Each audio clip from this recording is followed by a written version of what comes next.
എപ്പടി പോട് പോട് പോട് എടുത്തു പോട് കയ്യാലേ. ഇതെവിടുന്ന ഈ പാട്ട് കേൾക്കുന്നേ? എടി നീ പഠിക്കുന്നില്ലേടി? പഠിക്കും അമ്മേ. അമ്മ ഇതെവിടുന്ന ഈ പാട്ട് കേൾക്കുന്നേ? അതെ, ഉത്സവത്തിൽ ഗാനമേള നടക്കുന്നതല്ലേ, നീ അതൊന്നും ശ്രദ്ധിക്കാതെ പഠിക്കാൻ നോക്ക്. ആ പഠിക്കുവാ. അപ്പടി പോട് പോട് പോട് കണ്ണാളെ ഇപ്പടി പോട് പോട് പോട്. അമ്മ ഇവിടെങ്ങാനും ഉണ്ടോ എന്തോ, ഒന്ന് നോക്കട്ടെ.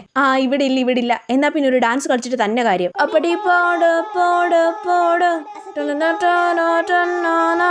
പാട്ട് കഴിഞ്ഞോ? ഇനി ഇരുന്ന് പഠിക്കാം. ചിങ്കിലമണി ചിങ്കിലമണി സിരിച്ചിപ്പുട്ട നെഞ്ചിലെ ആണി. അടുത്ത പാട്ട് തുടങ്ങി. പിന്നെ സ്റ്റേജ് കയറി ഡാൻസ് കളിക്കാൻ സമയമായി. ഹലോ ഗൈസ്, നമസ്കാരം. ചിങ്കിലമണി ചിങ്കിലമണി സിരിച്ചിപ്പുട്ട നെഞ്ചിലെ ആണി. ഇവിടെ ഡാൻസ് കളിക്കുവാണോ? അയ്യോ അമ്മ,